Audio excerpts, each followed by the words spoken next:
good manager, you can do anything. If you are a good manager, then you can handle things, and then you can learn. And if you are a manager's mindset is, and you know how to do the things, and you involve yourself, and you think about things. Sometimes, we don't think about things. So and planning, I am the champion of planning and planning, even your own life. I will tell you one thing.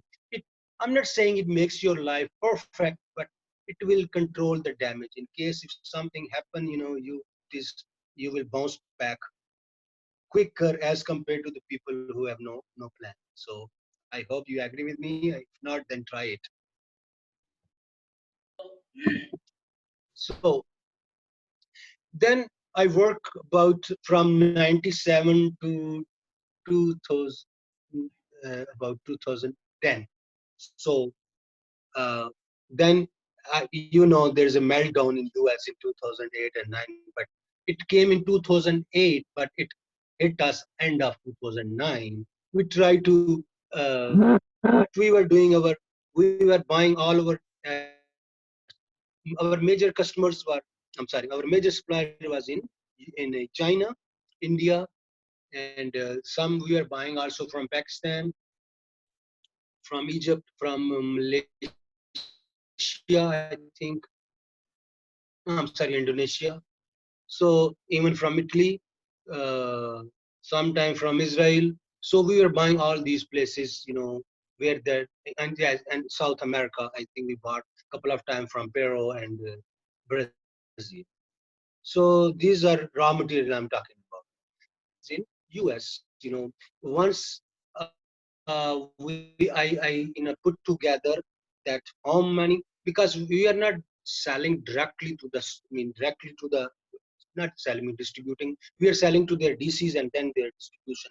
But sometime we have to make the arrangement that it was already destined to, their label was EDI. If you are familiar with EDI, there was destined to a particular store, but it goes it first, because you people know about distribution. If you know about distribution, how it does work, it go to their a particular DC, and then from DC it goes to their stores, and they put the things together like cross docking. You have heard about that. I'm using also supply chain terminology, so we also, when I was explaining to you, I'm also explaining something about supply chain management. So so it is, I work with for global, basically it's become global supply chain management. So as I told you, about few years of the company, I was only uh, working in the US. My domain was only US. But later, like about 7 8 years, then I was the total in charge of everything, and that made my life real easy, because I was planning from A to Z. So no one was, everyone was working for me basically.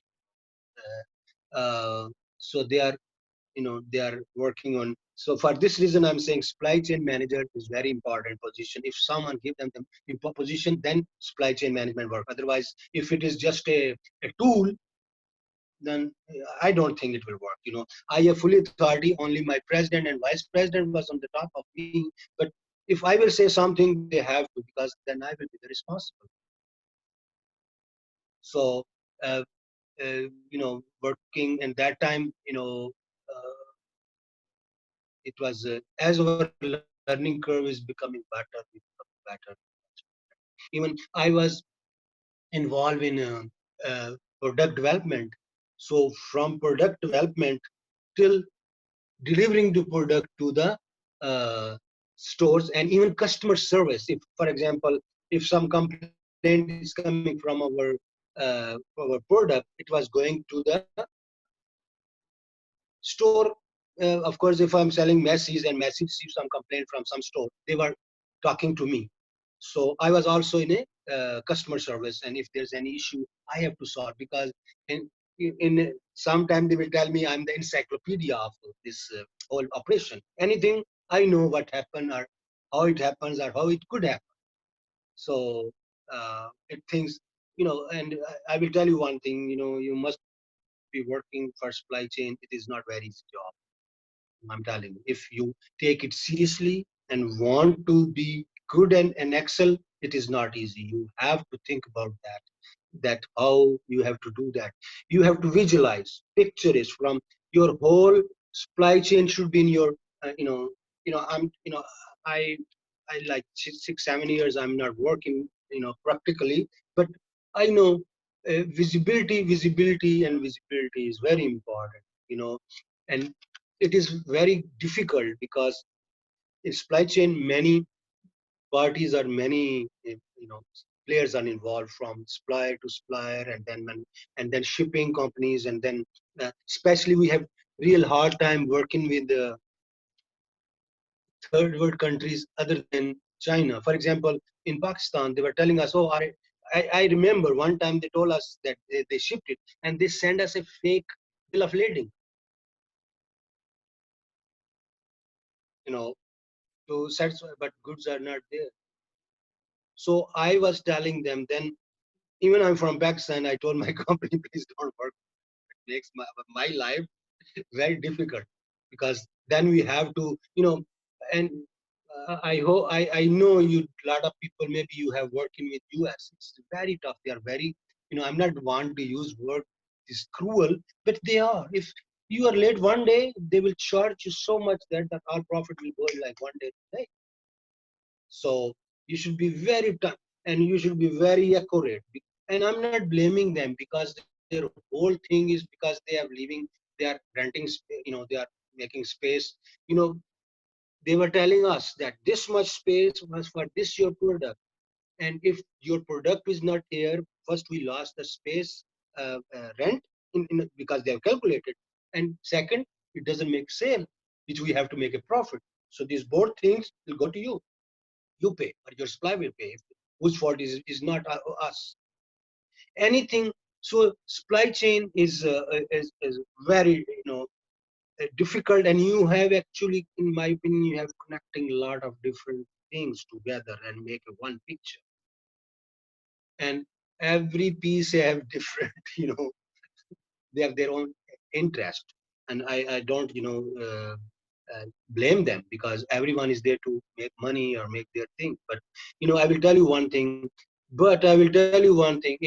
If someone become selfish, then whole chain will break down, and then no one is going to make the money. And because we are B2B business, there are not many customers there. So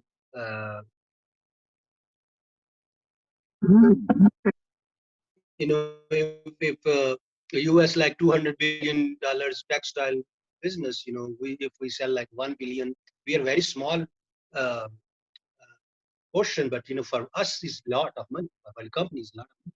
So we should be very careful. And as an employee, our life is also miserable. US, there's no labor laws are not as strict as in our region is. They can fire us next day when we go to work next morning. They can give us a pink slip. Okay, goodbye, bye. So uh, this is the way I work. Then we then business was bad, and then, and anyway, I was planning also that I will leave for Pakistan, so I came back to Pakistan.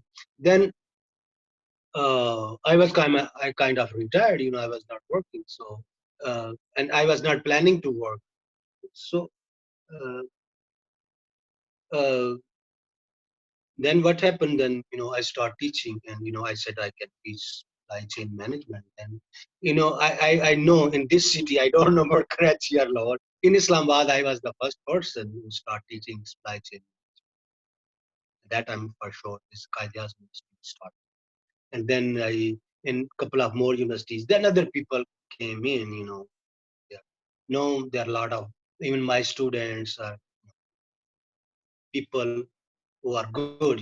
I know, there are a lot of good people working. So they are, but I'm still what I then I this group, like I was telling Tanzil, I open on Facebook my group for my students, because I was thinking that I cannot teach everything in the class.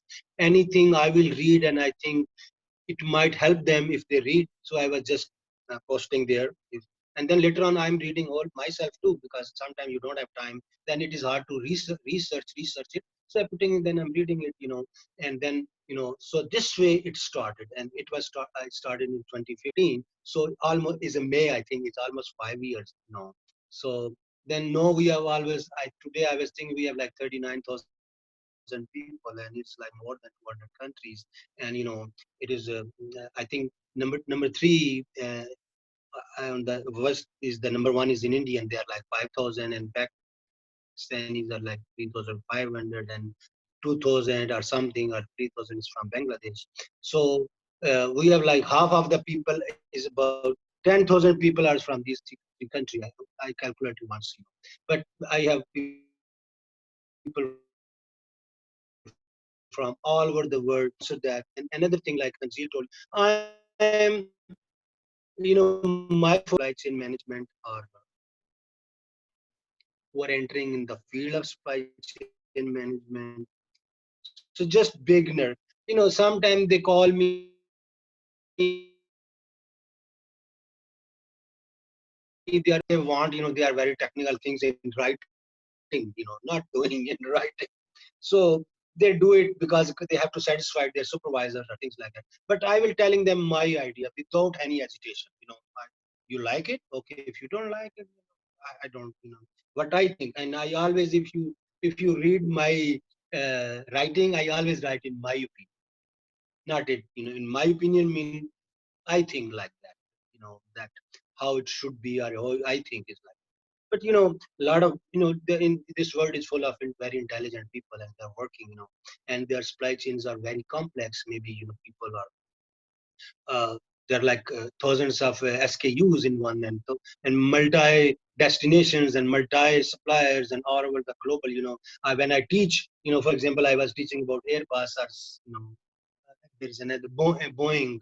So there are many things are coming from all over the world. Gearbox is coming from there, black box is coming from there, tires are coming from somewhere else. So what happened that for making the excellence in efficiency and responsive and the quality and the price, we try to bring the things, best things with the best price. So for this reason, we complicated. I recently made a presentation about challenges in supply chain management. So I said it is like a dichotomy, or uh, a kind of thing is that we create this complexity for we ourselves.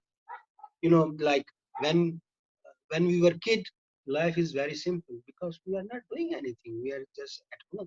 But and as we go out, for example, if you live in your own your country, your life much easy because you know lot everything. But if you go to US, go to another country, life will be more challenging because you don't know a lot of things. And maybe the things are very hostile, but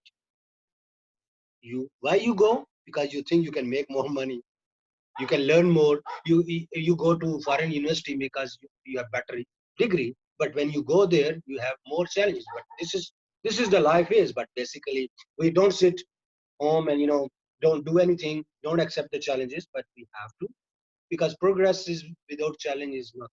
Right, Tanzil? You listening? Yes, and we are just listening to you because there are a lot of things we are learning because the thing you're sharing with us, that is the old days versus the latest days, right? The current days. So we can compare the two ages between us, that what were the things you were deal in your earlier stages and what are the things we are having right now. So this is Yes. amazing, right? We are learning from it this one, and there are a lot of questions actually anchoring in my mind. So once you continue, then I will definitely making my question list to you, and the participants here, they're also making lots of questions. We will be trying to address each of the questions accordingly, inshallah. Okay, no problem. So recently it happens because in February there's a break of this coronavirus. So all the things started collapsing, especially some people are saying, oh, no more supply chain. Even someone Today you tell me, okay, no more supply chain because we we will just producing things in our own places and mostly in our backyards, and then there is no supply chain. But in my opinion, of course, this is a big setback to supply chain and especially globalization. But I remember once people were talking. I was in US, so globalization is a natural phenomena. Like coronavirus is a natural phenomenon, supply chain is also a natural phenomenon. Because one day in my group I put a question that how can we break the supply chain of coronavirus, because it went to from China to Italy to US. It has some linkage, maybe some people move through, so they move. So what the same thing is a supply chain. What is the everything has a supply chain. Nothing, supply chain mean is connected, you know, and globalization is natural phenomenon. Oh, I also teach international business. After supply chain management, my other specialty is international business.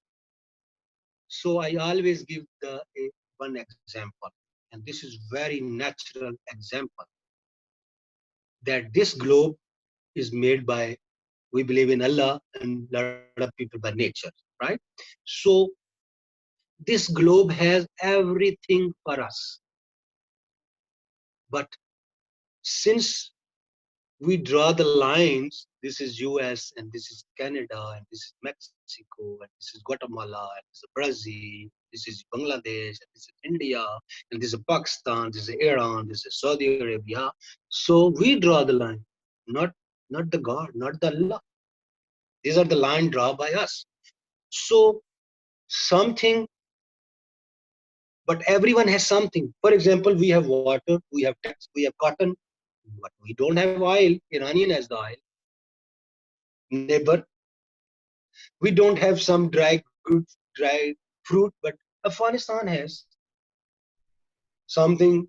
We Uh, don't have iron, but China has. Mr. Raja So sir, it sir, is. just sorry for interrupting. Just sorry for interrupting because some of the participants they're just sharing with us. Can you please come a bit closer to the phone because to the microphone because the sound is sometimes a bit lower.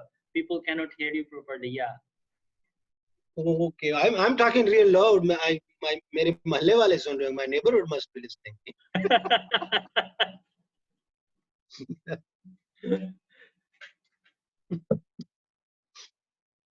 Okay, I'm trying to come closer to that, closer to my phone. So I was talking about that. So this globalization is a natural. For example, it's like wind, it's like rain, it's like clouds, it's like earthquake, it's like tsunami, it's like coronavirus. So, but no, and I will tell you one thing. I went to US in 1985. So at that time, things, for example, one thing was for $20. Due to globalization and due to China, it become like $5. So I have extra $15 to spend somewhere else to raise my living standard. Tanzil, you are understanding me, right? Exactly. I'm with Tanzil? you. I'm with you. Yeah. Yes. So these are all miracle of supply chain management. And I'm so proud to be a manager because I'm telling my student, if we MBA, BPA would be not in this world will be not in this shape what we have now. They say, how? I said, doctor, we made hospitals and then we connect patient with the hospital. That's our job. We do advertising. We tell people where the hospitals are, and then distribution. And we make, for example, one medicine is done by invented or discovered by one scientist. It's so expensive. If he will, and who will taking them to the customers? We produce more. We make the economy of scale, and then bringing their price down, affordable. and then distributing. So whose job is that? Ours. I think you must agree with that. If I make something here sitting in my room, who will come and buy? No one. I'm very intelligent, but if no, I'm not telling people that I know this thing, like, I will not going on Facebook. Who will know me? And Zil will not never know me. But it is the marketing of your services, marketing of yours product. Use yourself. When I'm telling girls and boys in my class, why you are coming with makeup and wearing very good clothes? Why? Because you want to be attractive. You want to be distinguished. You want to be chosen by someone. Same thing with our product and services. Competitive uh, advantage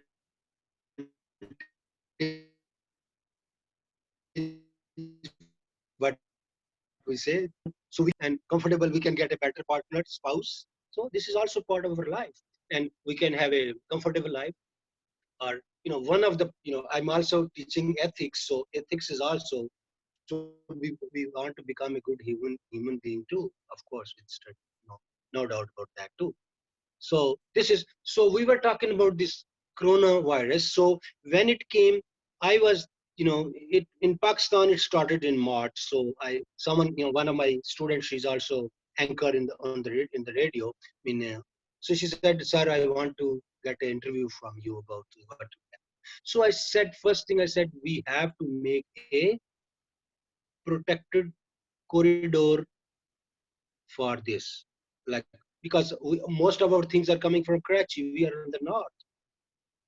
So we have to make a special, and I was reading an article yesterday, and the same, the Dutch was doing the same thing. They make a more visible supply chain and more quarantine supply chain. I will use word no quarantine, because quarantine mean, uh, I know you guys have heard about bonded warehouses and bonding transactions. It is that when things are coming from importing, it's coming to Karachi, but I want to do the custom in Islamabad.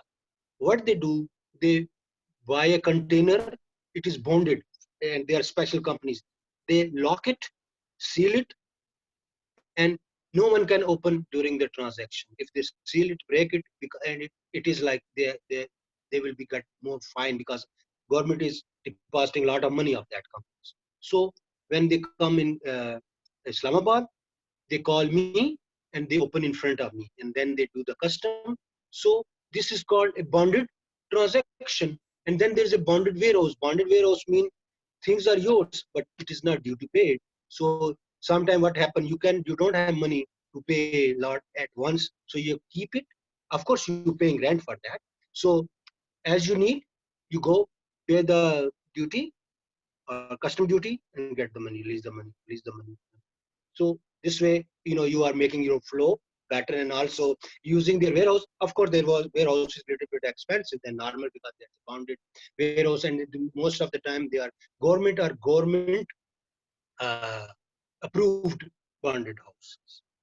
So this is kind of supply chain we have to make. So I was thinking that, and then Tanzil talked with me, that we have. So I try to put a lot of some of my some of articles, because they were like hundreds, not thousand, but hundreds of articles are coming about COVID-19 and supply chain management. So I was thinking, simply I want to make a presentation, and I put together like uh,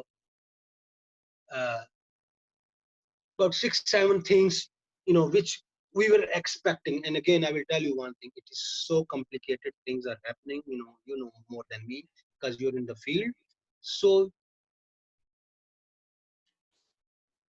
we have to survive. Today, someone was telling us in So Pakistan just that one thing, this is no natural thing. It is. one thing. Just I want to interrupt with you. That Pardon? is, yes, the thing is, like, I have a question in my mind that till of now we are having a fantastic detailed information Okay. regarding the supply chain issues and the core values of supply chain. And that is the true thing that you really nailed right, that in supply Mm. chain people, everything, if you consider, there is nothing, no, none a single place where there is no supply chain at all. We all are living with supply chain. But if you consider right now, if this situation, this pandemic situation, how you consider this supply chain management, because nowadays people are talking of disruptive supply chain management, and how you really considering this disruption in the supply chain management, and how it will be, how we can cope with these situations. Because if you consider the chat box, you will see there are a lot of questions like already declared over there through our participants. They're asking that how we are going to deal Yes. with the situation, and what could be the way, because today Okay, we I are will going tell to you. talk about I this. will tell you. I got your point. And for this reason, I'm saying it is not very simple. There's no simple answer for this thing, because supply chain is so much embedded in our business, in our life, that, and it is, for example, the first question I give to my supply chain, first assignment, I say, okay, go and pick a thing and make it a supply chain. Go backward. For example, I'm using this tea bag. See from where came it. It's from Sri Lanka, from Bangladesh, from how it comes. So, you know, I'm taking tea. I'm wearing a shirt. Its buttons are coming from China. Where, things are coming from here. Dyes coming from Germany. So these are things are. So it is not easy answer. The things you are saying again. But I will tell you one thing. It is not the first disaster that happened to supply chain. One day I got a news in the morning when I was working that your ship has been sinked or sinking, not sink, sinking. It's coming from China. Is a Pacific Ocean. For me, that is disaster. For me, that is disaster. So things happen. Then tsunami. I think tsunami was a wake up call for us too, because Japan was the major supplier of high end goods. So it created, for example, all the just in time inventory and zero inventory and lean inventory and lean management and this thing and that thing was just washed away with tsunami. Same thing is happening here. So I put together few points here. So I will go one by one with you, and you have any question, just keep it right down. So then we will discuss it again. So, like you are saying, or some people are saying that we a globalization will shrink. So to some extent, I agree initially. It will it will happen. And I will tell you one thing. Some people were saying that it happens before, like I don't know the word's name. There's already this kind of things happened before in this world. It's not the first time.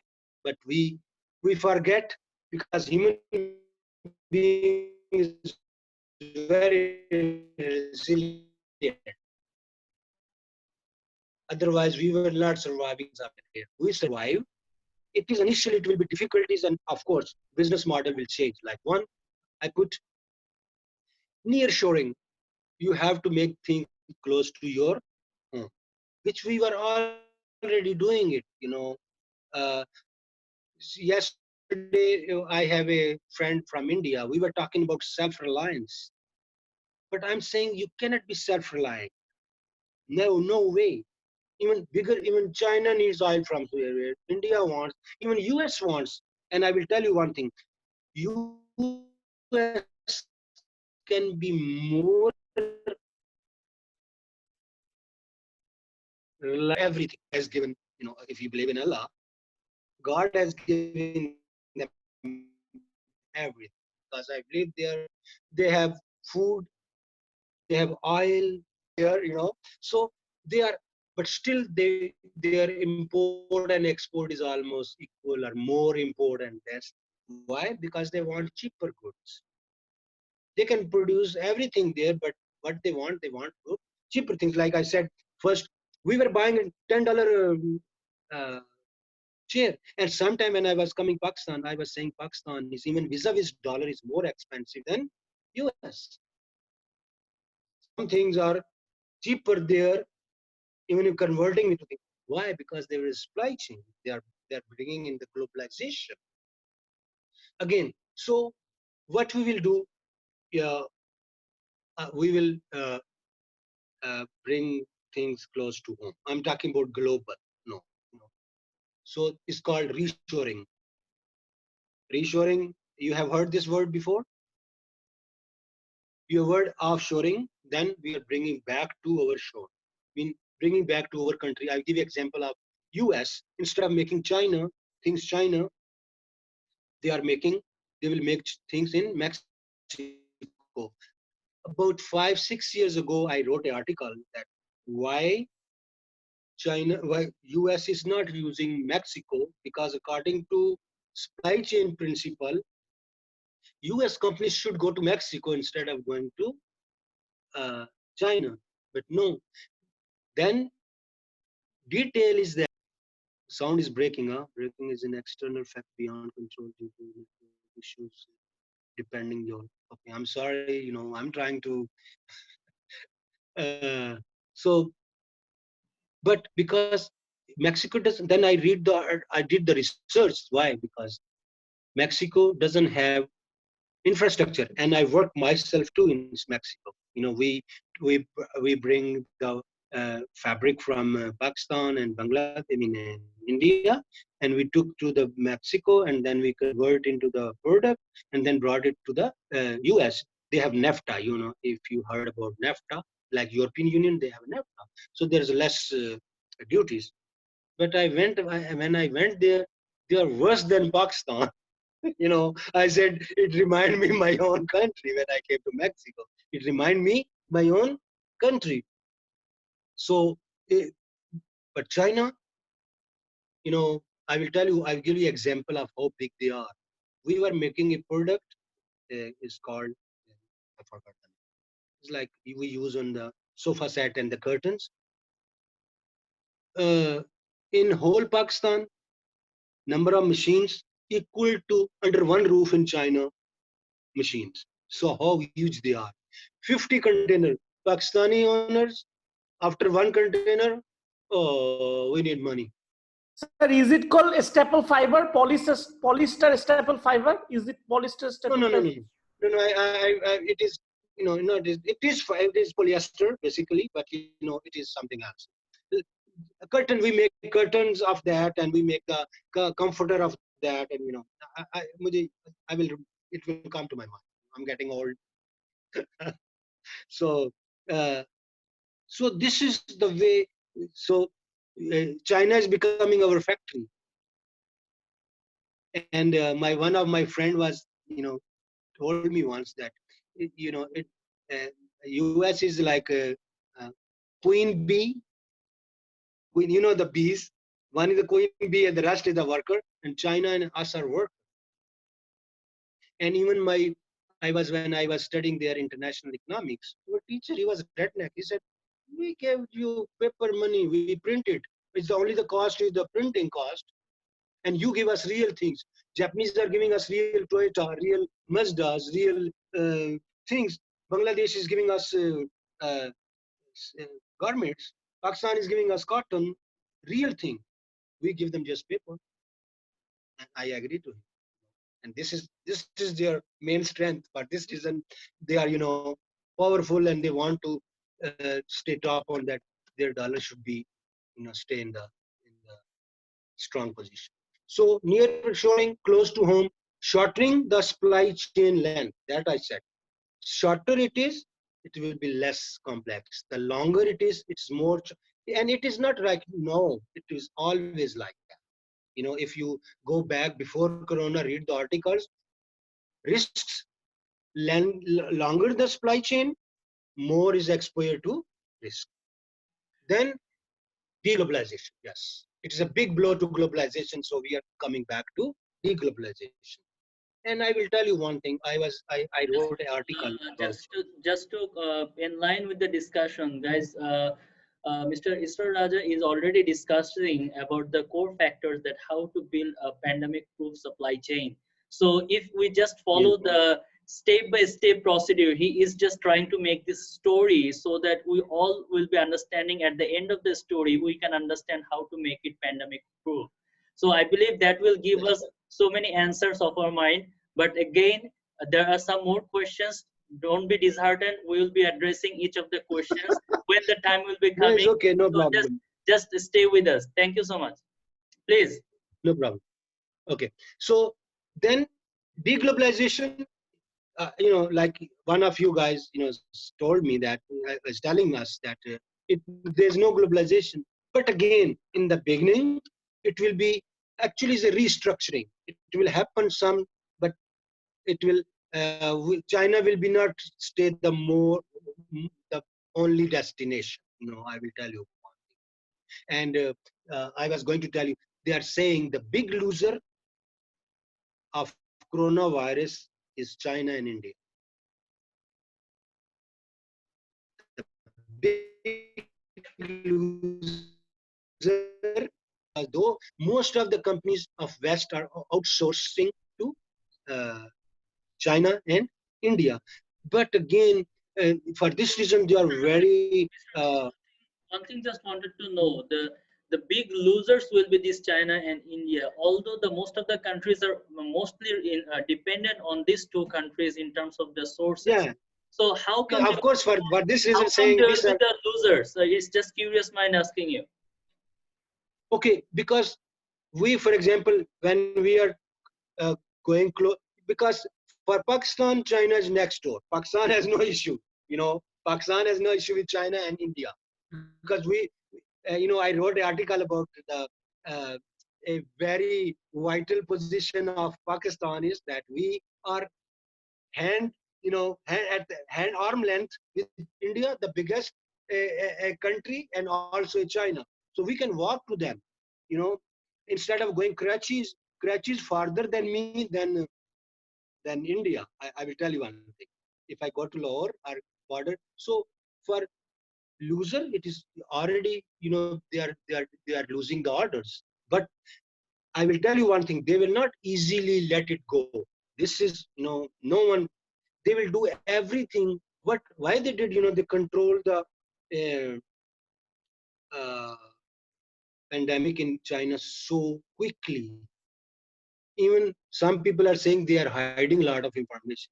Why they are hiding a lot of information? Because they want to stay in the business. And same thing, I read the article today, this morning, about India, that people are surprised that why India don't have that kind of things. God forbid deaths, or why they don't have that. Then there's a different answer, and one answer is maybe they are following the China model. What is China model is? Not telling.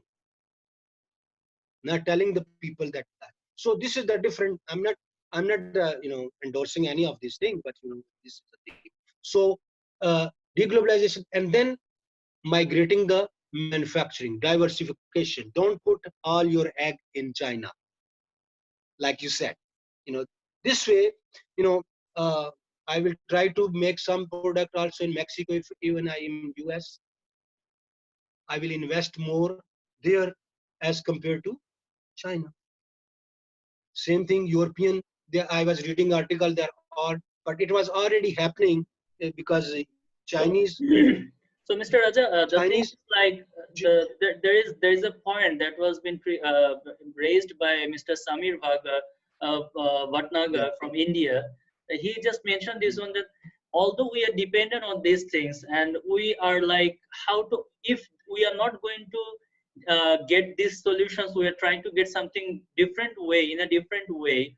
So what would be how would our procurement will be more agile in this procurement point of view? Because most of the See, things I will tell you one thing. China, right? I this is my projection that we will become this Corona gave us another lesson. And yesterday I was thinking that more we are not dying. No one is dying. We are getting food. We are getting all the necessity. Most of the things is if we have money. It mean but still economies are going down. It is the things we are producing which actually we don't require. I you can I hope you are understanding. For this reason, I have one shirt. I can live with 5 shirts for whole year, but I am buying 20. Why? Because I have money, and there's a supply chain of people bring. So I'm predicting, maybe I'm wrong, that our production, overall production will go down. Not I'm not talking about India and Pakistan, India and China, but all over the world, things will go down. In Pakistan, in last month, only not even one automobile has been sold. But people are living is not that they are walking, they have cars. But what they do, if the business is going on, they are buying more and more and more works, and it happens before. And I have a very good question for people. Is supply chain is anti-sustainable?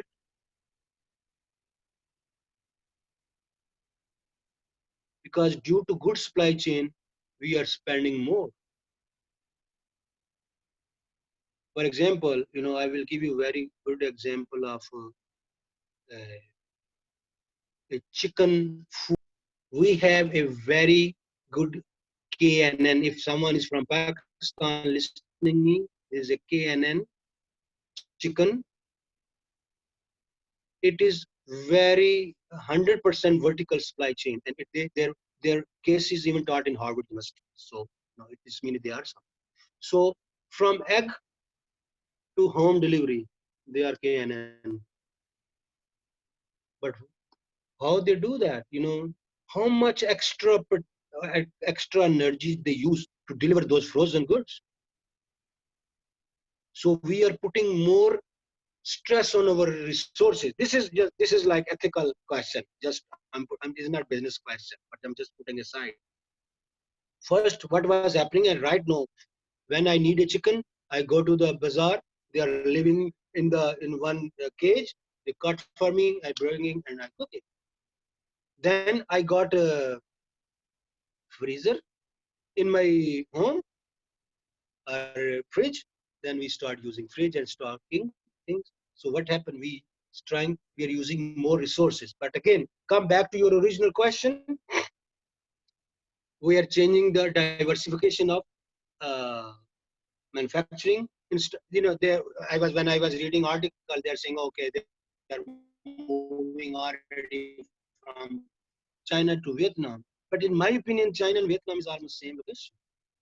If China could cut wrongs in Vietnam too. Yes, if you are taking to the Mexico, or if you are taking to Canada, I'm talking about US, then it is different region. But again, come back to home, uh, deglobalization, and deglobalization means bringing the manufacturing is spreading. And like you said, don't put all your eggs in one basket. I'm talking about this macro basis. I'm talking about this on macro scale.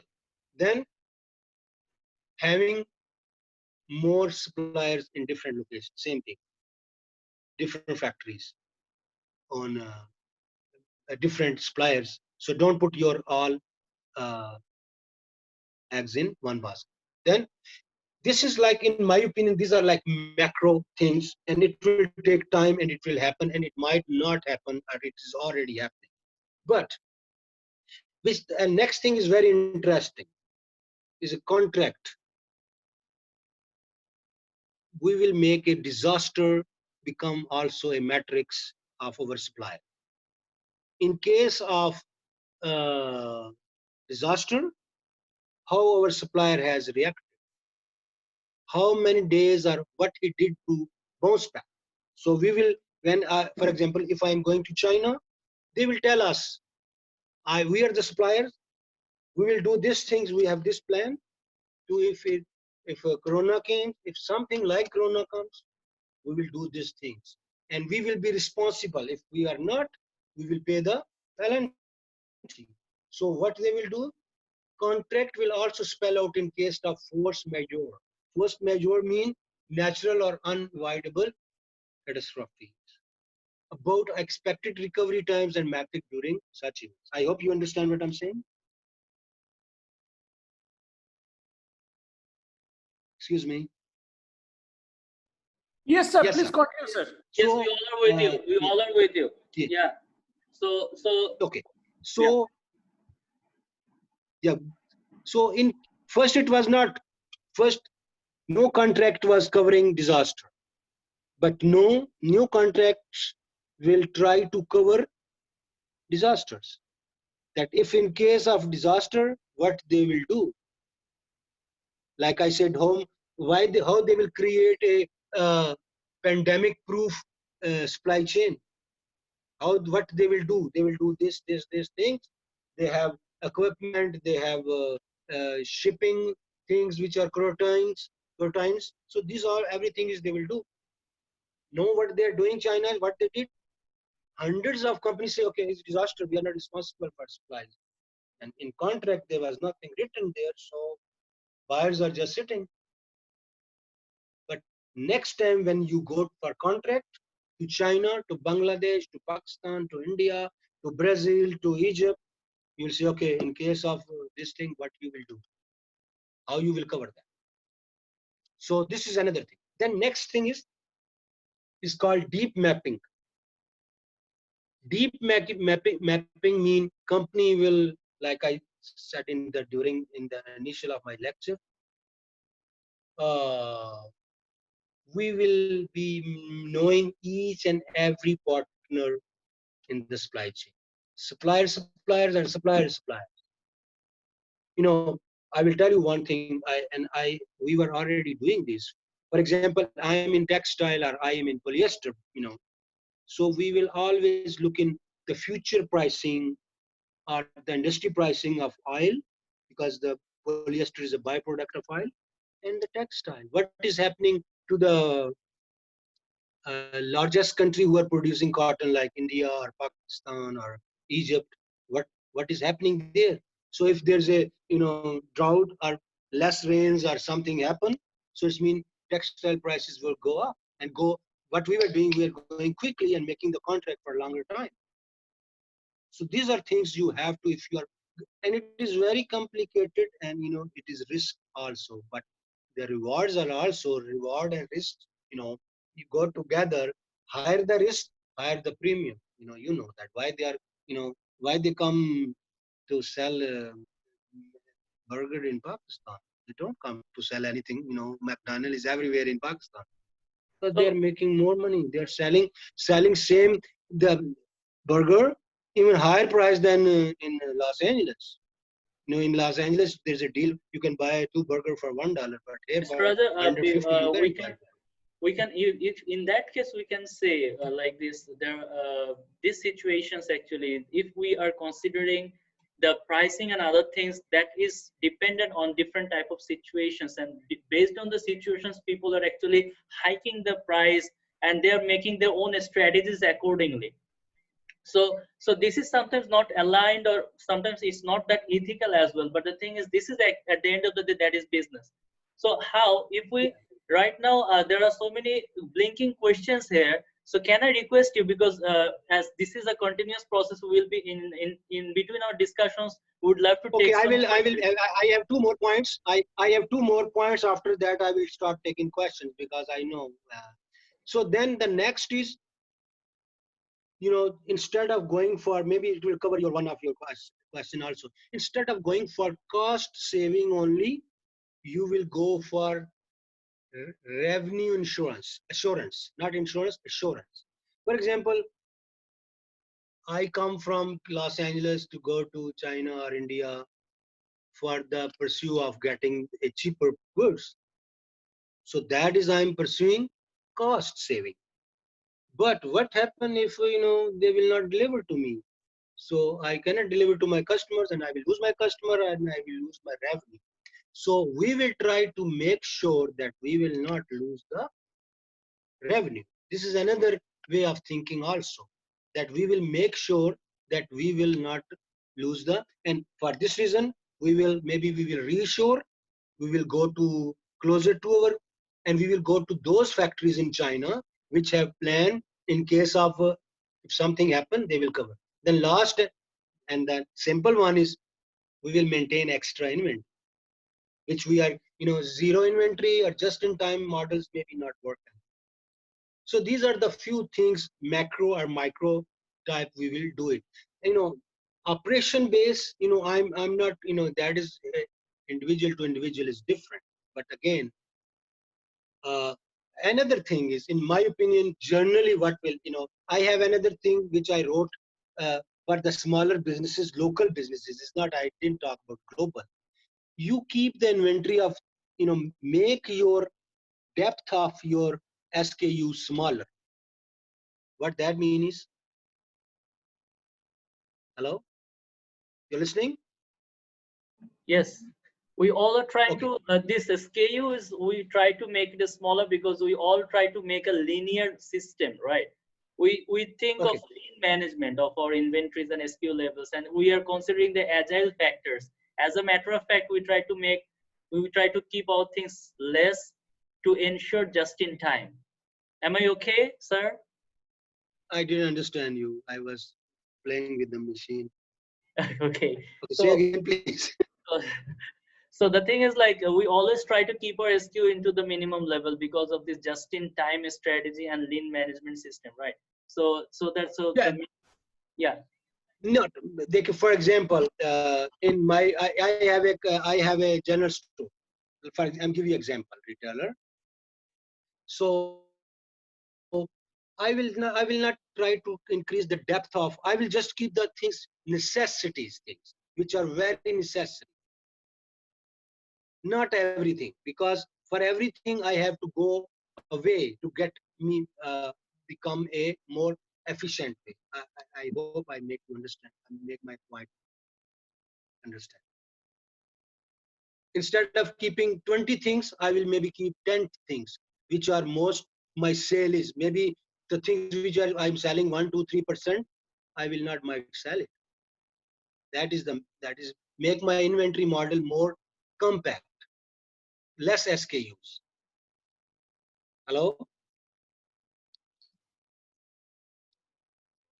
Yes, in that Hello? case, this less SKU, that's the reason why most of the organizations now considering the most common pattern of spare parts and machinery, so that one single type of SKU can serve the rest of the thing like this, right? Exactly. Because then, we were in a, see, I teach when I, technology in supply chain management. So then we talk about the flexible model of manufacturing. So with one machine or with one line, we can produce more goods. Or same thing is that I teach segmentation is becoming fragmentation, but not, we cannot, uh, in this situation, uh, customization will decrease, in my opinion. Understand what I'm saying? It will be go on the old model that one thing will come and everyone will buy it. For example, one shirt we will be, one design will be everyone is wearing. It's not that everyone is wearing different design, because there will be lesser color. Because first of all, we have to, uh, in restaurant there will be not many dishes. There will be few dishes. In I that hope you case, we understand are my point. in that case we are going to very basic, if I'm not mistaken, right? Yeah, exactly. Basic. Initially, then, in my opinion, I was just thinking, it is, everything is broken down, and now we have to restart. So we restart from simple things and from basics, and then we will build again on these things according to our requirement. I was reading in a maybe article in which they think, don't try to go to the previous level of business. First, try to serve your customers which you have already left.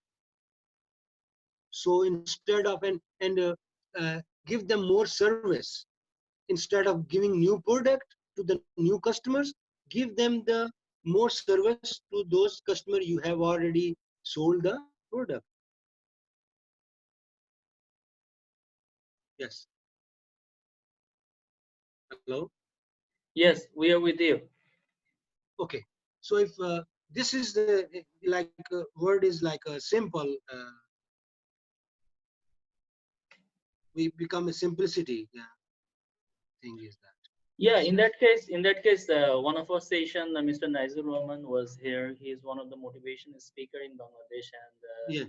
that day he was covering like if we want, then we can actually survive with the 30% things, and we can eliminate 70% of our life stocks.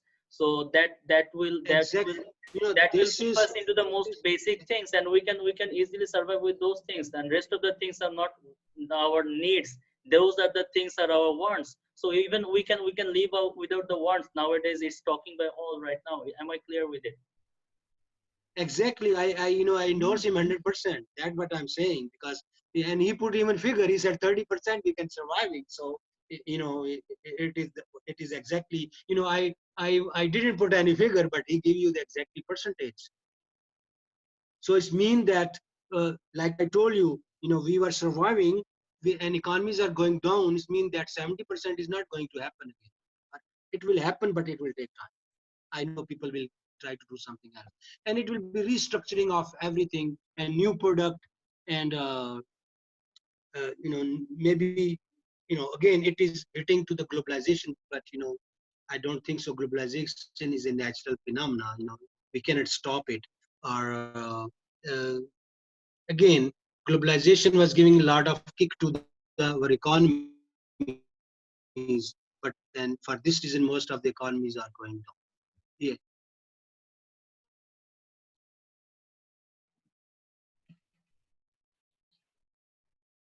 Yes.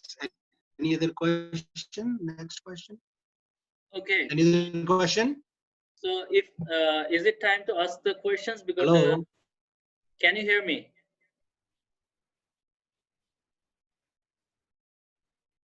Okay, that's great. So in that case, we can I